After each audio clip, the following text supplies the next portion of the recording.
What's Marlin's favorite instrument? A harpoon.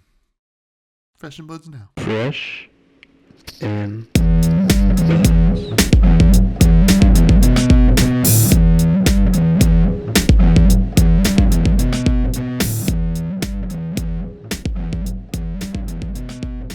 All right, folks, welcome back to yet another episode of Fresh and Buds. I'm your host, Tommy Fresh, and you are all my buds. And today we have a very special episode. It is episode 197, and we have Elly Bird on the show. What's going on, Elly? How are you? Welcome. I have a question. Yes. You said a special episode is like 197, like a really important number to you? No, you're just really special, and all the buds and the guests are special. They're all special. It's just a miracle that I even get a podcast out every week, to be honest. So, but I'm happy to have you. How you doing? What's going on?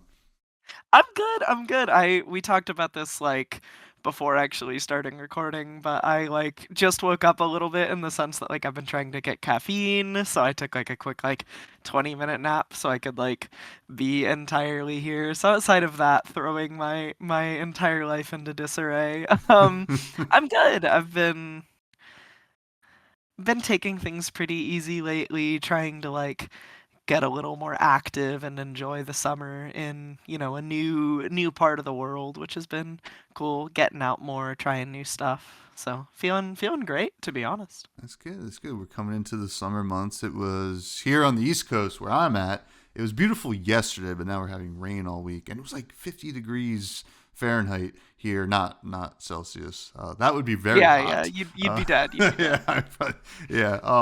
But it's very cold today. But listen, I like the cold, but I also like the sunshine. It is a conundrum. But hey, listen, we do got to talk about flesh and blood, but I want to talk about you specifically.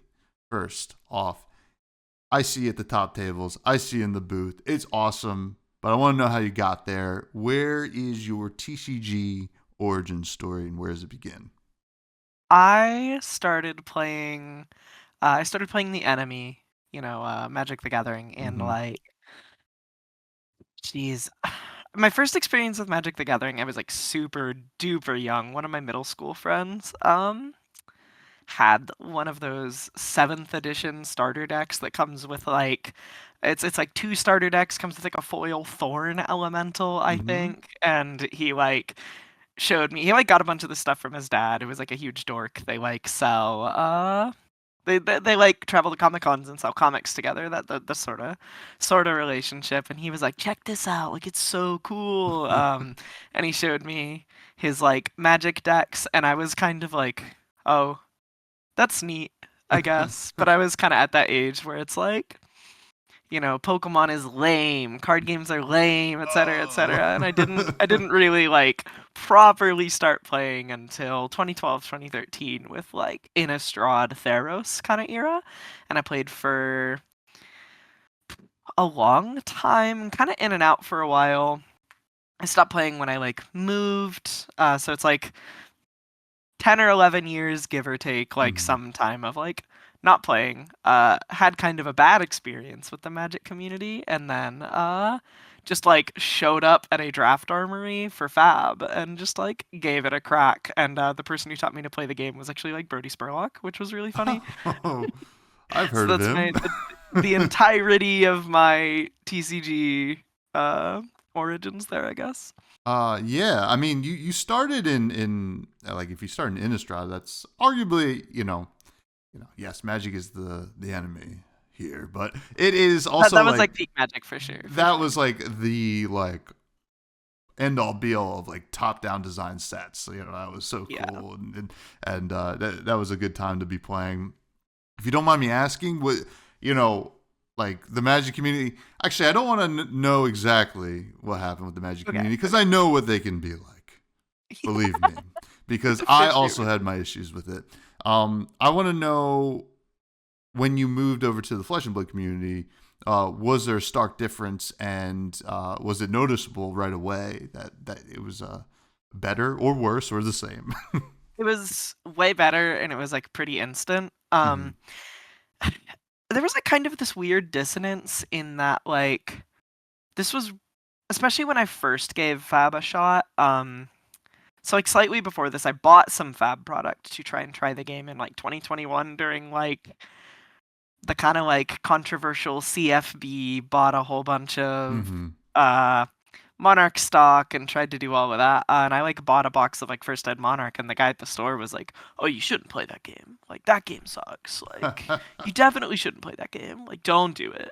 And then like a couple years later, I finally took the plunge. Like I guess like a year later, shortly after Uprising had released. Okay. And it was like the difference was pretty immediate and pretty stark. I always felt like Magic events were like I preferred modern, so that definitely informs the demographic a little bit, but I always felt like they were like pretty tense, not very sociable.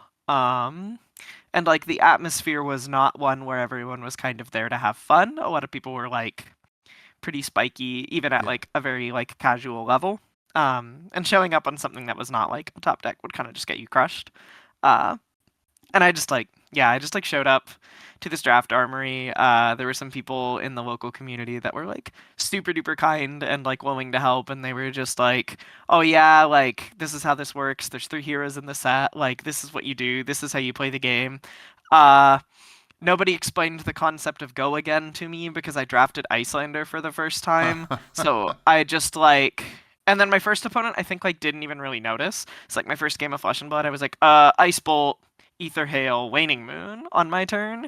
And it was like, That sounds pretty good.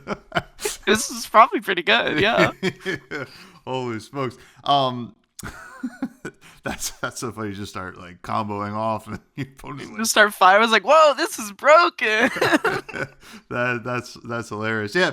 No, I definitely I'm glad to hear that there was a stark difference, and I know that spiky world quite well. I never really loved it, but it is what it is. You just know people are just whatever. If that's their priority, that's their priority. But I think you can also have fun and be like chill, I think, and also want to win. I think they can go hand in hand. I think we see that a lot in Flesh and Blood, which is nice. Now, sure. Fab, and like getting into competitive play. You kind of you hopped in. Like, how long after were you like, what, I kind of want to like be a little bit competitive in this? Um, there's like kind of a funny story about that a little bit where like I used to play like some amount of like competitive-ish Magic. Like I lived in Dallas for a really long time, which was like there's a lot of like modern action there, so there's a lot of like SCG invitationals and stuff. So like it wasn't necessarily my first foray into like competitive card game playing, but I was like I had probably played like 10 to 15 games of Fab in my life. And I'm sitting at the kitchen table at my friend Alex's house, and we're like jamming games with like some Blitz decks that we bought, and like a couple boxes of like Tales of Aria that we had just shredded for cards because they were insanely cheap for some reason. So weird. Um, and one of them, my friend Lucas, who was playing Bolton, was just kind of like, "Yo, what if we like got into this game competitively?" And I was like, that sounds so sick. And I was the only one that stuck with it. Okay. Which was pretty funny. Um, and then so it was like, I guess like from pretty early on, it was like the goal to be good at the game. And I think Mhm. Fab kind of markets itself that way. Um, but I think what really got me going was like winning my first ProQuest on Briar. I had like a pretty lucky run through top 8, especially one against like my friend Claire who was on Kano, and like I was definitely super duper extremely dead, but she hidden card errored and like flipped, like saw an extra card, Mhm. and then we like called the judge over, and unfortunately the way this has like panned out is that the top card of her deck is that she's seen that she shouldn't know about is Ether Wildfire. Ah. And the judge is like, well, the way we resolve hidden card error is you get, like you choose where it goes. And I kind of, you can kind of see me like tugging on the shirt. And she's like, I know. No, it's okay. It just like puts it on the bottom of the deck. Because it's one of those like I don't really want to do this to my friend, but like I win the game on the spot. Yeah, I got yeah. but like got quite lucky. Won my first pro quest. Opened gold foil Code of Frost, which I still have like right up there. I'll grab it at some point. Um, Nice. and it was just very like exciting and exhilarating. And I decided to like take the plunge and travel to Baltimore. This was Pro Tour 3. Um, and I was just very captivated by like the games I played and the people I met, and I had like so much fun from start to finish in the tournament. I like day two'd my first pro tour, which I was over the moon about. Um, kind of did something that's become the Elly Classic a little bit, where I 3-0 my day one draft and 0-3 my day two draft. Also happened at London, um, and happened at U.S. Nationals last year. But is what it is. But I was like super over the moon. I also met Yuki at that event, which was uh definitely a life-changing moment for me. Yeah, yeah. Yeah. So yeah, I guess the answer was just like win a PQ and like went to the Pro Tour and was just like so in love with it. I had like such a good time. The keynote was very exciting. It was like they were really teasing everything from like Dusk Till Dawn, which was a set that I really love, even if it's, kind of so-so in terms of like power. Yeah, yeah. I Well, I remember mean them like now, now it's pretty good. Now now it's it's pretty cooking. good. Now we're cooking. But like I remember they were like posted there were like these pictures going around on social media of like I don't know if you remember this, but there were like a couple pictures of like spots in Baltimore from I don't remember who, but it was someone who had like a Vinsat card. Oh, And they were just it was like half of the Vinsat card, and you like couldn't see the text box or anything, but I remember seeing some of these like pictures circulating, and it like really got me like so excited. It was like the first like fab spoiler. I was like, yo. yeah, yeah. I mean, that was so cool. I mean, I loved Baltimore. It was a ton of fun. It was out right after Outsiders, right? I believe. Yeah, it Um, was the first PT. It was like PT Outsiders if you were going by Magic Convention. yeah, I guess it was like Lexi's big moment, Yep. right? Lexi was the boogeyman of the meta. But yeah, no, that's awesome because basically, well, the hidden card error, right? It kind Yeah, of like it's tragic. it's tragic, but like, yeah, put that card, that busted card on the Put bottom, that wildfire on please. the bottom. Yeah, Yeah, yeah, yeah. yeah. And it kind of sent you on this like rapid path right into how great this game can be, and experiencing like the true excitement that like in that room. That keynote was so cool, and the Prism fans were like pretty Losing elated. it. Yeah, Yeah, they're like, yeah. what? So it was very cool. And then, the chain fans were like, what's Vincent gonna be like? How close is it gonna be to chain? It wasn't close at Not that all. close. Not that close. Not that close.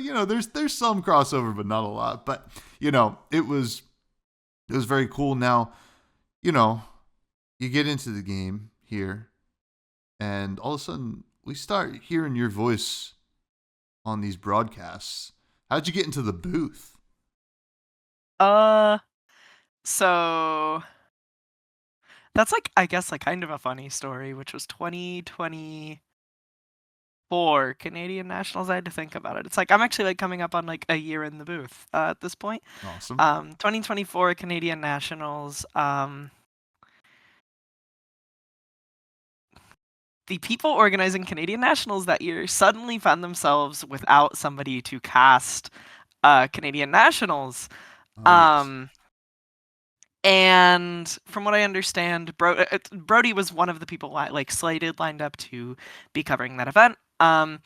But Frank Hung and Ethan Van Sant were like coordinating this and kind of like scrambling, like who can we put in this booth, like blah blah blah blah. And my lovely partner, who has to hear me talk about Flesh and Blood nonstop at home, was like, I know somebody who talks about Flesh and Blood a lot and very enthusiastically when Frank asked her. And so it was just kind of, and I couldn't play Canadian Nationals that year. I hadn't like fully transitioned into the country yet or anything.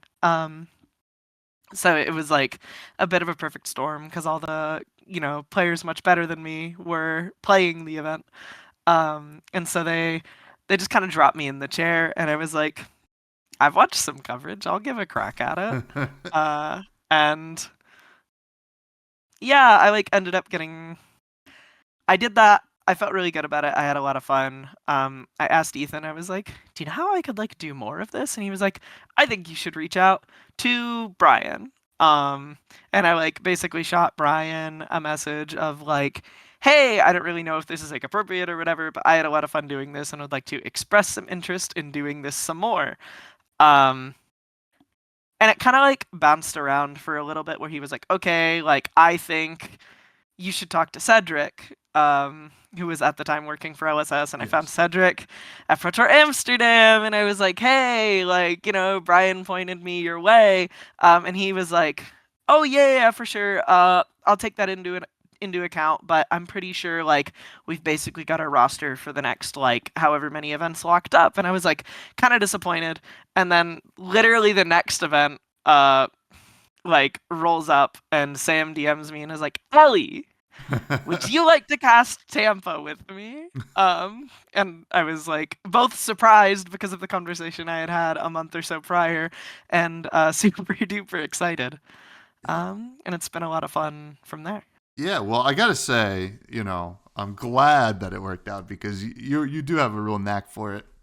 So much fun to listen to you, when during these streams, and I think it really is. You bring this kind of unique enthusiasm to the booth that I don't know if we've never seen in the booth before, but like to me, it really stands out.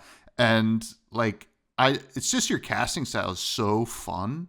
Like it feels like I'm excited. Ellie's excited. We're all excited. And it also like, you bring some like, some knowledge of the game as well, which is great. Is this a casting style that you kind of learned? Did it come naturally? Like, how did you approach that? Um, I used to watch a whole bunch of like classic Magic coverage. I say classic, like 2011 to 2018, somewhere around there. So like, oh, especially a lot of stuff like PT, like Dragons of Tarkir. Mm-hmm. That was like a big like marquee event that I watched a lot of, and I ended up also like going back and watching some older stuff, and somebody who kind of stood out to me. Um, not as somebody I would like effectively emulate, but it was obviously like buried deep in my subconscious when I'm trying very hard to emulate. I guess two people when I was in the booth at Nats. Two people came to my mind. One, literally just Sam O'Byrne. I was definitely just like fully shamelessly aping him the first time I was in the booth because I was just like, I don't know, like I'll just ship this and see what happens. Um, and because he's like I think the best caster Fab has ever seen, so that's He is great. definitely good point of imitation. And as far as Magic goes, I was really appreciative of Randy Bueller. He did a lot Okay. of. I really liked his like limited breakdowns when they would like bring him back on like PT coverage. He kind of stopped doing Magic coverage in like the mid to late 2000s. But I really liked his style. He had this like knowledgeable and infectious enthusiasm, and I think he was also always very like to the point. Mm-hmm. There's like a famous clip of him interrupting another caster and saying like he's not going to win that way. What he needs to do is this. And I thought that was like that like really like left an impact on me because it was very like he's like I know what I'm talking about. Mm-hmm. Like I'm not gonna make my other caster look stupid, but like this is like what we're going to talk about. Like this is how he wins. Like this is the knowledge that needs to happen, and like this is really exciting, which is all stuff that had a big impact on me and like really really stood out to me. Well, that's awesome. I mean, Magic did have some great casters, and I'm sure they still do. Randy, and then I mean, I'm a simp for Marshall Sutcliffe. I still watch the watch videos. So I'm not gonna lie, it just puts me right to sleep. That buttery voice, but like, yeah, no, it's awesome. I love it. I love the enthusiasm, and you really nail such a great style. I hope to see you in the booth more. I don't know if there's anything on the slate right now, but I guess what is next for Elly Bird in the world of Fab right now. I'm actually taking things like pretty easy in terms of play at the moment. It's like part of the process of emigration in Canada. I'm here on dual intent, which is like novel because not very many like first world countries actually allow dual intent, but Canada does. Blah blah blah blah blah blah blah. I am technically a visitor to the country while working on like a more permanent form of immigration. And I have like approval to be here for like another year and a half, that sort of thing. But I can't leave the United States, Canada, and like the surrounding French territories. So I'm not going to be going to Pro Tour Singapore, which means for the next like couple months, it's going to be like just casting and like local level events for me, which I was like a little bummed when this came together at first because like Singapore is a beautiful place that I've always wanted to go to. Um, but the more I thought about it, the more I found myself like pretty excited to kind of like take things a little bit slow, get to like play, kind of reacquaint myself with some heroes and decks I haven't really gotten to show the love they deserve in a little bit of time. To that point, I've been playing a lot of Fi lately. Big fan. Very nice. But yeah, just like kind of reconnecting a little bit with just having some fun playing Flesh and Blood, which is important and easy to lose a little bit of when you kind of have like back to back to back to back like Pro Tour Worlds, Pro Tour, like I have to qualify, I have to test for the event, I have to qualify, I have to test for the event, I have to play the event, like kind of keeps going. So it's nice to have a little bit of like, oh shit, I just get to like take some absolute pile to armory and like not think too hard about it. Yeah, I mean, the grind can be pretty real, and it is a game, and we should be Yeah. having fun with a game, right? And that does sound nice. I understand, it'd be nice to travel, but I think what you're doing is also very important, and also you have to do it, right? This is you don't really have a choice, but I do think it's still nice that you're going to get to enjoy some local stuff and kind of, explore some heroes. And it's going to probably just help your casting in general anyway, because, it's Yeah, you good. got to know about the game to talk about the game. Exactly. Which is great. Now, we do have to talk about one thing, Elly. Your fresh faves, your favorite cards in the game. I need to know them, and I'm going to ask you them, and hopefully you answer. So, Okay. first, Elly Bird. Yes. Who is your favorite hero? Oh, that's so tough. Can I give you three answers? You Like, can I don't do know. whatever you want. You're the guest. Yeah, but I don't make the rules. I think my favorite.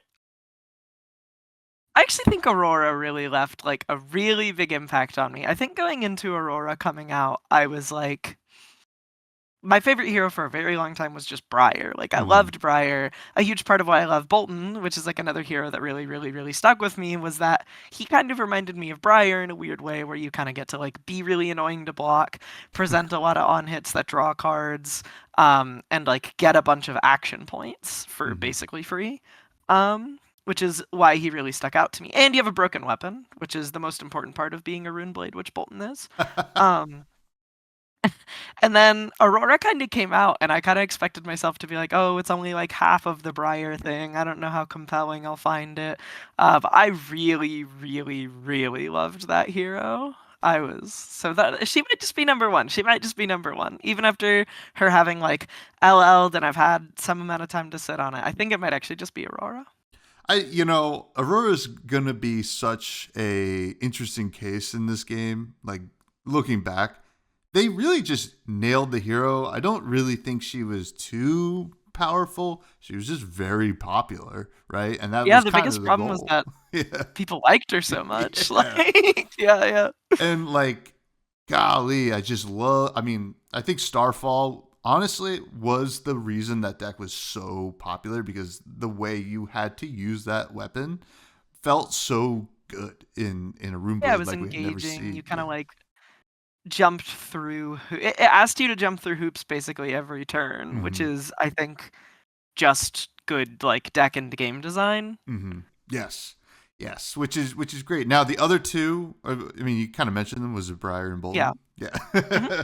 Yeah, for sure, for sure. Great answers as well. Now, what's your favorite weapon in the game? People will be really mad, but I'm gonna say Rosetta Thorn. I love that weapon. I'm a diehard Rosetta Thorn apologist. It's fine. It's well. It's too good sometimes, but it was fine in Briar's hands. Listen, I think that you'd be surprised at how many people answer with Rosetta Thorn on this question, and that there is a certain amount of distance between having it legal, Yeah, and people are just like, no, actually, it was okay. I yeah. remember. I remember what that weapon did to me, but that's I still a did great too. answer. um, Yeah, yeah, there's a reason we got that insane marvel in Rosetta. I mean, yeah, yeah. it's iconic. It really is. Now, For sure. what's your favorite equipment? What's my favorite equipment? Hmm. Oh, that's such a good question. Ironsong versus. Whoa! All right, cool. Ironsong versus. I love Ironsong versus. I think it's really cool. I think it represent specifically in Bolton, I guess. Hmm. But I really like what that card does. I think it representing an on hit that asks your opponent to interact in a hero that does not necessarily get to force the opponent to interact all that much is really cool. I think it's really well designed in the sense that I think it works well for basically every warrior in the game who actually uses a sword. But in Bolton, it really stands out to me because it's a resource sink on the turns where you draw a yellow and need to pitch a yellow. You don't have your tunic counter up, so it's not quite so embarrassing to be pitching a yellow into take flight or via the Vanguard. Um, it just pretty directly converts 1-1 if your opponent doesn't want to interact in most heroes. But in Bolton, it also kind of supplies you with an action point. So it's an engine, it's armor, it's a resource sink. It asks your opponent to interact. I think it's really, really tightly designed. I love that. I love those silly gloves. Yeah, it really is such an all-star in Bolton too. It's so sick. Now, cards you throw in your deck. What is your favorite overall card? It could be an action, defense, Snatch. reaction, Snatch. snatch. Snatch. I love that card's clean. I love it. Just says block me or I draw a card. You can do other things with it. I think actually a big part of why I like Snatch so much is that it represents a little bit of a deck building question. It's this card is powerful, but in a vacuum, it's pretty fair flesh Hmm. and blood. Um and I think my favorite thing to do with Snatch is give it go again when it should not have go again. That's Yeah. every single one of my favorite heroes has that common thread where it's you will give Snatch go again playing this deck. Snatch is the I guess passes the fairness test because it's the 0 for 4, right? That's great. Like obviously we've seen a lot of really good 0 for 4s, but it doesn't feel that good when you bring it back with Codex if Yeah. you're playing the Codex, right? So you're just like, oh, whatever, they're gonna get the ponder anyway. Don't care if this hits. But in every other situation, it just feels really good and clean. That's a great answer. What's next? Class and talent. Elly Bird. If you lived in the world of Wraith, what class and talent would you be? I mean, if I'm being realistic, I feel the closest thing to a completely powerless individual would be a merchant. I'd be generic merchant, but if we're talking about idealized selves, I would want to Yeah. be light runeblade. I think that'd be sick. That's my favorite class, favorite talent, kind of glued together. All right, Bolton. There you go. You Oh, already. light runeblade. That's what I'm saying. Light runeblade. Yeah, Lightroom That's Blade. still paladins. Yeah, we'll get Lightroom Blade. I think that one doesn't feel. Surely, Yeah, surely. yeah. I mean, I think we could take a break from Rune Blades for a minute, but we know we're getting Nah, lightning give me more in a of them. year. Give me more of them. Now, in your estimation, now you can answer this by any metric you choose, but what is the greatest set of all time in the game of Flesh and Blood? Heavy hitters. I Yeah. like heavy hitters. I'm a big heavy hitters fan. I think like heavy hitters is a set. Like I think like it means a lot to me. It was like the first like major event I top eighted. I top eighted a calling heavy hitters limited. I really like that set's limited environment. I think it's like thoughtful while also being like explosive and fun. I think the like guessing game around attack reactions is like very cool, and I think it's one of the only environments where they've really solved this problem that Fab has sometimes, where like I think in some situations in Flesh and Blood, not having a defense reaction with which to block an attack reaction, like you just have to like block around it. Um, like I block 5 on your saber for 2 or whatever. Mm-hmm. That usually doesn't like actually make the situation better for you because they keep holding the attack reaction over your head. But I think so many heroes are forced to kind of either try to convert those, or there's so many like, because the set's so like grindy and mid-rangey, there's like you can kind of like commit 2 cards on the defense and then play like a Raging Onslaught on your turn and like have some kind of meaningful counterplay to reactions without having defense reactions, which I think is like a theme very present in the set that I think is cool and interesting. I like Clash. I know a lot of people don't like Clash. I like Clash. It's like competitive Mario Party. I love that set. Yeah. Yeah. Clash, I think, is fun. I mean, like, listen, in the decks that play the Clashes, sure, you're gonna run into matchups where you're gonna lose the Clash, but like also you built your deck to win the Clash, right? Yeah. It's all gravy. Sure, you're gonna flip Trounce off your Trounce, whatever. Who cares? You deserve it. You're playing Victor. No, I'm kidding. No, you're right. You're right. Yeah, a little bit. Hey, listen. But we got to talk about if a couple cards deserve something, a ban. Because Oh no. we just got the ban announcement this week. A couple days ago. We're recording on Wednesday. But this week we got the ban announcement. James and Brian said in their dev talk, hey, listen, there is going to be a shakeup coming on May 19th. You better be ready for it. And, last week when I had Dan Rakowski on, we talked about what we thought. I think we hit some of them, Scepter being the biggest one. So for those who don't know, in Classic Constructed, we got the following bands. I'm going to stick to Classic Constructed because I don't play Living Legend and it's my podcast. So that's what I'm saying. I don't make the rules. Yeah. These are the rules, and we gotta stick to them.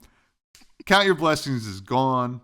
Germinate. That one was a little spicy. That is gone. Scepter of Pain. Is it Pain?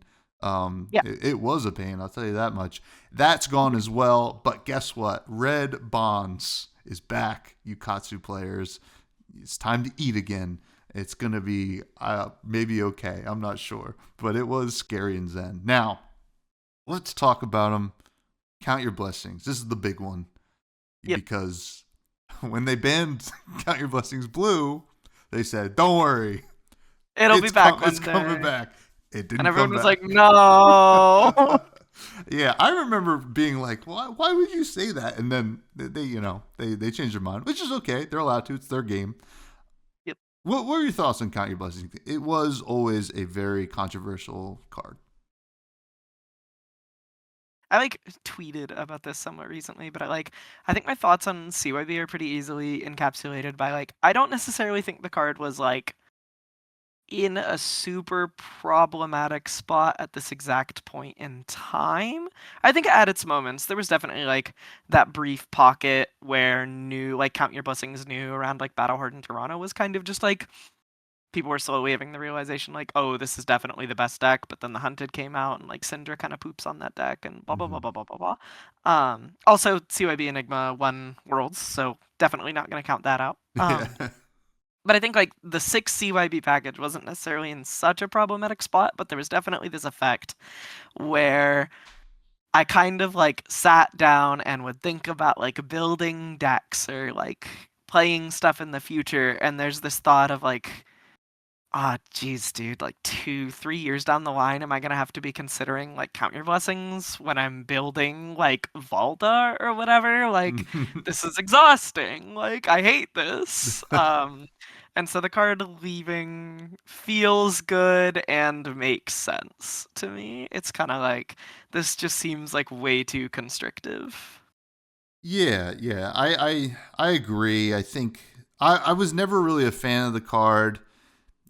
Being generic too is just like, oh, okay. Like, and when you start seeing people play Count Your Blessings in everything, that was when I was like, Yep. okay, this is This too needs to much. go. I was like, Yeah. there was like, I think it was the Sao Paulo calling where one of the rounds we just see like a Dorinthia CYB deck. Oh yeah, the CYB Dory, yeah. Yeah, I was like, oh my god, like it worked, I guess, but What are you doing? the reasoning was sound. They said in the article, listen, we're getting to the point where every time we make a new deck, like print new heroes and design them, we have to test CYB every deck, It and takes that 50 minutes every time. I know, and that's like I can only imagine that is so straining on the design and dev team that it's got to be really really tough. So I'm glad it's gone. I know some people really loved it, but listen, Yeah. they're gonna find some way to print a fun version of this at some point, and Yeah. that would be cool. So goodbye, count your blessings. Turns out it was 0 blessings after all. We counted The biggest all of number them. we could count to was 0. But yeah, so that was kind of, and actually will probably come up again, like the idea of what it means to be developing this game and like what the changes are going to do. But Germinate and Scepter. So Florian got a big debuff here, and Yeah. we'll talk about Germinate first because it goes in all forms of Florian. What are your thoughts here? This one reminds me a little bit of like the Berserk ban, where it was just kind of like, they even kind of said like, this ban doesn't make sense right now, please wait 2 weeks, at which point everything will make sense. Some kind of just like, the reason they banned Berserk was like Savage Sash was like a thing that they were going to release, so I kind of imagine there's something coming. Maybe it says like, I don't know, maybe it's like a Mordred Tide effect, maybe it's like a permanent like Ring of Roses. Hard to say, but it kind of sounds like there's something in the pipeline for Florian that makes this card pretty unacceptable. I mean, it doesn't sound like that, that's what they said, but it also, I actually think it's like not, I think that card was really only like pretty gross in the Scepter deck, and the Scepter deck stands out to me as something that was like maybe not something they wanted in the game, with how much it's just like, I sit here and I ping you for 1 over and over and over, and all I'm gonna do is make a bunch of rune chants. Like I think banning Skeleta was kind of a like, we don't really want this in the game. But I think like, I actually think the mid-rangey Florian decks will not be so hurt by Germinate leaving. One of the first things my friend Justin said was like, I don't think I have ever correctly resolved Germinate. It's always either pitched or blocked 3, and he plays like Reaping Blade Florian. So maybe it'll just be fine. Well, listen, I played a lot of Control not Rhinar Riptide in the past meta, and Florian was unwinnable, right? Like if they were doing if they were doing the Scepter thing, couldn't win, right? Like that was just like terrible. Like they can just block me and then kill me from a bajillion, right? And you would think the regular Reaping Blade list would be manageable, but they could always just wait till the end and start building up their Germinates and just kill you from like 15 out, right? And that was always so frustrating to me and kind of got me off the deck. Now I'm back, baby. But we're back, baby. So I'm like, it's weird. I do love Germinate. First of all, beautiful card. And kind of like had the makings of being like an iconic card, but I also thought it just made Florian like kind of super linear in a way. Like, hey, if you can't close out the game, just play this card, right? Don't worry about it. Your deck's got you. Yeah, your deck's got you. Your spec has you. Not even just your deck. Yeah. It's just really doing the thing. which is fine. I think they should do that, but it felt like Florian was more boring because of it. And we don't want boring stuff, and I think that's why Scepter left as well. Yeah. We've seen OTK Runeblades before, but Scepter really made it really accessible with Yeah, things. that's exactly the word I was thinking. Yeah, with the Channel Millennium Tree as well. What are your thoughts on Scepter and weapons like that? Or that's a weapon? Yeah. Yeah, it is a weapon. I think Scepter in particular is kind of interesting. I think like one of the bigger problems with Scepter is that the mirror for those decks is very like race to the bottom, where you kind of create the situation where it's like we're both presenting Amethyst Tiara because the other one has Scepter and just wants to stack, so we're both gonna sit here, and it's like I've got 80 rune chance, you have 80 rune chance. The first person to take a game action here loses because if you send your 80 rune chance at me and I'm at 41 or whatever, I'm gonna crack my Amethyst Tiara and I'm gonna go, okay, because it's optional. You're like, Yeah. okay, I'll spell void 39 of your rune chance, go to 1, and then send 50 whatever at you, which is not good. That's not great. Not good gameplay happening there. I also think, yeah, like I don't really want to like I don't think it behooves me as like a caster or whatever to put anybody on like any individuals or even like people, like people who like a certain style of deck like on blast for liking a certain kind of deck. But I don't think that the Scepter deck was very fun. I didn't really enjoy the games I played as it or the games I played against it. I had this something kind of shameful happen, I guess, at PT London where I X2'd day 1. I was feeling great. I O3'd my draft day 2, so I'm like X5, the Elly Classic.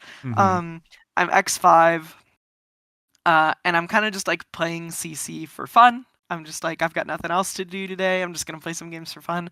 And I sit down across from. I haven't actually like encountered the Scepter deck at this point in time. I'm sit down across from Evan Bridges, one of the AGE guys. And he's on Florian. We both like flip up our equipment. I'm Aurora and I like have Arc Lightning and Flicker Wisp, and I'm like, okay, I'm just gonna set up and I arsenal the Flicker Wisp, and he discards 3 Fruits of the Forest on my turn, and then goes to his turn with Scepter and Bloodied Oval up, and Plow Unders my Flicker Wisp, and I kind of just like, I'm dead for cash. This is like probably the last game I was gonna play anyways. And I kind of just like sit there for a second and like look at my hand, look at the board, my hand that is like now completely non-functional. Look at the board, look at the Scepter, and just kind of like scoop my cards up. And I was like, I'm sorry, man, I'm good. Which, all in good fun, all in good faith. I was just kind of like, I do kind of think I just lost this game with that start, and B, like, I don't want to play this. Like, yeah. I mean, that's such an uphill battle. Like, I don't blame you. And that kind of like really sums up these actual bands. It's like, because there were CYB matchups that just felt like that too, right? Like, what am I doing?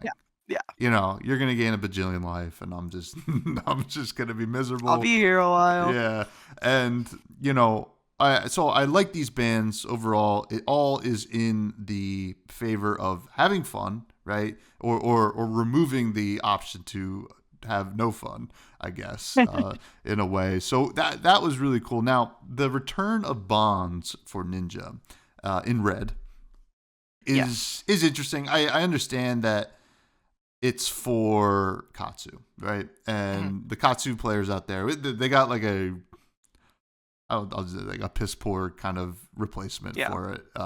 Unfortunately, Retrace is a crazy card. Yeah, it is crazy, but it's no Bonds of Ancestry. Yeah, and higher rarity, mind you, which is kind of funny, but functionally, yeah. So Bonds of Ancestry coming back. I don't know if it's going to make a splash, but it definitely gives Katsu players hope. It's still a great card. And like we saw even after they banned the yellow and blue the first time, that the red, still good. The red can still cook. So, what are your thoughts there? So I am the way I am, and I've already played like 20, 30 games of Katsu with Pawns again. Because like the first thing I did was, oh shit, that's exciting. Let's go build a deck. And I was like talking with Yuki about it, and we kind of kicked some ideas around. It's fun. I think it's like exciting that it's back. I think he definitely still has some problems. I've definitely just kind of lost games from like blowing my opponent up for 30 damage or whatever, and then I just draw like Whelming Gustwave, Dishonor, Winds of Eternity, Blue 100 Winds, and then I just like explode. Like Katsu still has its problems, but it's cool, it's fun, it's powerful. I'm really glad it's back. I think the card as exactly a 3 of is like quite reasonable in Katsu at this point in time. Um, I think it's like unfortunate, I guess, for Mr. the Wanderer that so much of his power budget in a set that was really kind of meant to like bail him out and save him a little bit because he was really bad before Outsiders. Mhm. So much of the power budget in a set that was really meant to save him was just like sadly like I think like too concentrated in a single card. It's just this like one card that's like so fucked up that it's like hard for it to exist in the capacity it was intended to exist in. Which is it's just kind of unfortunate. It doesn't feel good for that to happen to your hero. I think like DO players experienced a little bit of that with like High Octane dying. Mhm. Um and it's like it doesn't feel good. But I think having a little bit of bonds as a treat is nice. Yeah, yeah, and listen, with the change to the LL system, it could just mean that we'll say goodbye to Katsu anyway because He'll be here a while. he'll be here a while, and I think a lot of these heroes. Now, the LL system got a new change, and the main thing here is that in the first year of a hero's life cycle, when they accrue Living Legends points, they get 50% of them, not the full regular amount of points, right? They don't want the Aurora thing to happen again, right? That's just wasn't fun, wasn't ideal. They've come out and said it. We want it to hit 12 months, right? Like Yep. that's like the minimum that we want a hero to be legal, right? And they've been pretty good. It only happened a couple times at this point where like it seemed like there was going to be a speed run. Aurora was the biggest offender. Like we said earlier, it was more popularity and accessibility for that hero. But we're not going to see that anymore, hopefully, unless something's like really crazy, and then you're like, "What? This is actually 2,000 LL points in a single year would be like canary in the coal mine. Yeah, that would be a real, such a problem. And also, it goes back to normal in the second year. Yep. And is it after 2 years? Every hero gets 1.5. Yeah, 2+ years is 1.5x. 2 plus 5, 2 plus, you get 1.5. Yes.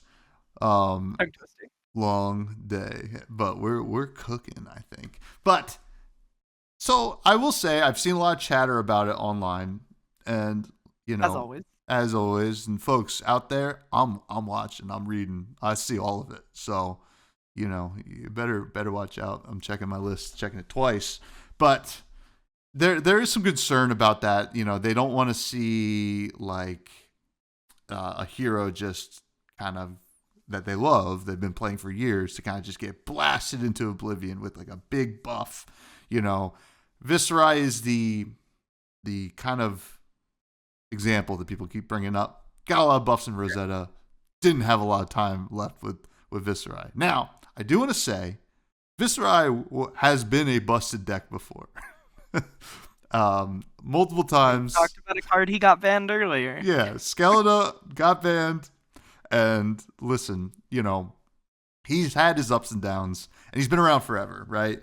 Since set 2. So it'd be hard pressed to imagine that we're going to see that happen again, even with the 1.5. But I am curious to know your thoughts about these new changes. I actually have a lot of thoughts about this. I think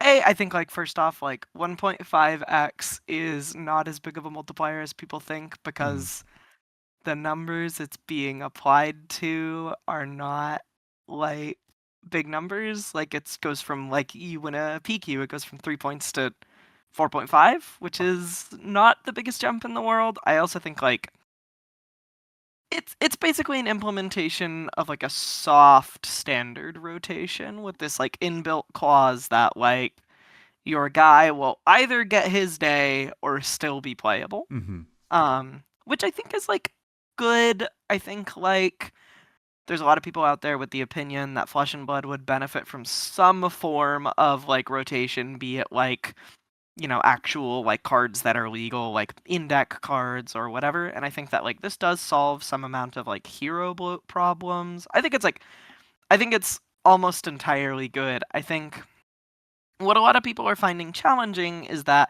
it exposes a very core idea to Living Legend, which is that the premise of Living Legend is that your hero, it's like a promise. Your hero will rotate at some point. Your hero will Mm-hmm. not be here forever, which I think is like, on some level, a big part of what makes playing certain decks like so attractive. Um, like I think people are kind of lured in by this, like, oh, this is like how the rotation system works, and it's like cool and it's exciting and like everybody goes at some point. Nothing's here forever. Uh, but I think that there are some people who play like Teklevozen or whatever and are afraid like, oh, maybe I won't get to, sit here with Grandpa forever. But I think you might, honestly. yeah, like I don't really think it's going to change the material reality of like certain heroes' existences, where it's like if your deck's that bad, you're still gonna be here a while. 4.5 isn't a big difference from 3 with the 1 PQ Olympia wins every 2 years. Mm-hmm. Um, and then I also think that like, yeah, it just gets people gone eventually. But like, if you're at 300, what's Bolton at? 326? That's, I guess, off the top of the dome. I think it starts with 3, and it's Yeah, three. but who's checking, right? Who's counting? Who's checking? Who's counting? Um, I don't think that like there would be a huge difference in the amount of time it takes a hero at 320 something points to LL. I don't think there's a massive difference. There might be like, he goes in the PQ season in November instead of the RTN season in January. Like that might be something that occurs, but I Mm-hmm. think like in aggregate, it's not going to have that big of an effect on how quickly they rotate. It mostly just ensures that they do Yeah. rotate at some point. Um, and I also like an example of this is like Viscerai. He overshot by like, I'm gonna fact check myself here. Living Legend Viscerai. Viscerai didn't overshoot by very much, but he went in the middle of a PQ season, and like Mm-hmm. Aurora also went in the middle of a PQ season, and I think like even if the pace was changed, these heroes probably would have gone at like the same time roughly. Like Aurora's different because she hasn't been in the game that long, but like Yeah. Viscerai, for example, I think he probably just goes in the same PQ season he went in. Yeah, yeah, and like at this point right now, I feel like the ones that are gonna go, the 2+ year older, are gonna go anyway, right? Just so a little, Yeah. maybe a little bit faster. It's almost like now it's like a guarantee in one of the upcoming things. Like Dash IE's definitely got to go at some point. Yeah. But here's the thing, and this is kind of what I would want people to take away if I was LSS. This is how I would explain it, right? We know you love these heroes. We love Yeah. these heroes. We want to print new versions of these heroes. Yep. I want a new Rhinar. I want Leviah 2.0. I want all of these heroes to come back and like us to be able to explore what else they can do. What other stories we can tell with those heroes. Because listen, it is what it is, but Prism 2.0 is right now a hit, and It, people do really like that deck. It is different than Prism 1.0, thank God.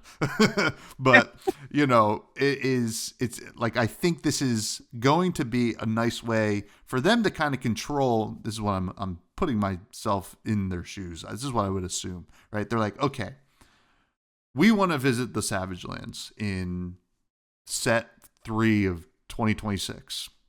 right.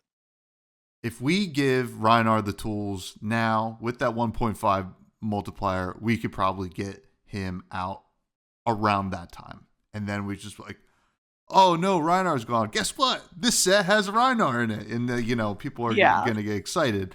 Now, it's not a perfect science, but I think that's kind of what the idea is here for them to kind of do the 1.5. I don't know. I'm excited to see it, though. Same. Yeah. Now, Same. we do have some listener questions before we say goodbye. Okay. Listener questions do come from the Buzz Discord, free for everybody to join. It's in the show notes below. And the first one comes from Copy Cody, who starts off strong by saying, very fresh. So stoked Elly has joined the podcast. Has 2 questions. First, 1, what does it mean to be an official bud now? Obviously. How does it feel? It's exciting. When I first I actually told Cody about this because he was talking about how much he likes your podcast.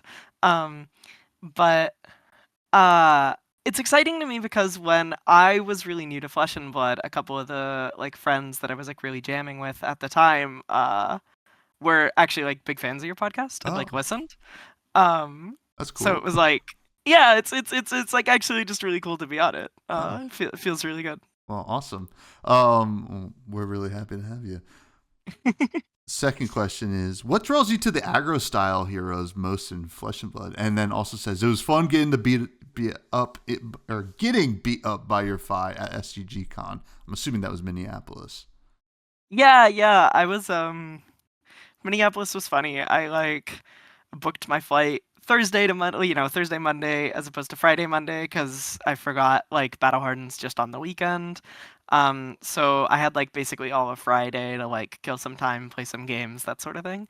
And I was just in the venue until the Super Army, and I was we were just chatting some, and he was like, "Hey, nice to meet you." And I was like, "Do you want to just play some Flesh and Blood and kill a few hours?" And he was like, "Yeah, totally." Which was fun. To actually answer the question, I think I really like aggro, put simply, because I think a lot of Flesh and Blood's best design really shines through in shorter games, if that makes sense. I think shorter, lower variance games, right? You have a big life pool with which to work. And I think that in classic constructed aggro decks make both players' decisions matter a lot more. I think Fab is really something I like so much about Fab is that a lot of games that are won by finding every single minute edge that you possibly can. And I think when you're squeezing every last point of value out of every single card you play or pitch or block with, or even cards you put on the bottom of your deck with Sink Below because you need to find some sort of out, or how you draw discard with KO or Reinar, or what you banish with Levia, I think all of that matters in cool and interesting and exciting ways, and I think that aggressive decks put that stuff on display really effectively, because I think 2 things about aggro decks that I like so much is that I think putting the pressure down just feels fun. I enjoy I enjoy putting your opponent in a position where they can commit unforced errors by playing a deck that puts a lot of pressure on them. And I also think that when you have to keep your foot on the gas, something that's really interesting is navigating it when your deck just pitches you some absolute garbage off the top. Just drawing 4 0 for 4s no go again in Aurora, or 4 blue block 3s in Katsu. I think it's fun, I think it's interesting, and I think maximizing those scenarios is engaging. Yeah, no, absolutely. Great answer. And shout out to Cody, the OG bud. Yeah, Cody rules. Yeah, Cody's awesome. Sigma, another great bud here, asked, if you had a superpower in the real world, what would it be, and how would you translate it to an ability of a Fab hero? I wish I could teleport. That one's easy for me. I feel surely teleportation would just be quick dodge flexors his D-react. Maybe it's something like that. Maybe you block with your hero. I don't know. You need a defense reaction on your hero. That'd be kind of I feel cool. That's what teleporting would be. Yeah. Teleporting. It's the Goku. Yeah. That's a great answer. Capolo asks, if you could spend a day in any region of Wraith, where would you go and what would you do there? I would want to go to the pits just to like. I want to know like how people are living life down there because the way it's depicted, I just don't know why anybody would like choose to live there, material conditions or not. Like you're just like walking to like get some groceries from the market down the street and it's like, oh shit, Riptide's testing the buzzsaw trap again today. Like so that's what I would want to see in person. I just want to see like how people get by. There he's at it again. Yeah. Oh fuck, I got tar pit trapped on my way to the grocery store. You just blew up the 5th bridge this week. Yeah, What are you doing? We can't afford this. Yeah, our taxes are insane right now. Oh, that's great. Orc Knight, aka Jesse Harper, asks, Vincent players must know what makes their deck so good and why is it your favorite? It's not your favorite. You know when someone like your parents or someone asks you a question and you can kind of tell by the way the question is asked that they're like a little mad at you? I do think Vincent's cool. I actually quite like Vincent. I think what makes me sad about Vincent is that Nebula Blade rotated because I really liked playing Nebula Blade in Vincent. I really enjoyed like kind of converting a blue to do what do you call it? Like set up your 1-cost incantations. This is like obviously pre-Malefic and stuff, but I really enjoyed that deck. You got to play like Envelop and Malefic with Runegate cards and then end on Nebula Blade when you had extenders, which I think was a lot of fun. Yeah, Nebula Blade. I know my bud. So Gary. the answer is she's not my favorite, but she used to be something I liked quite a bit.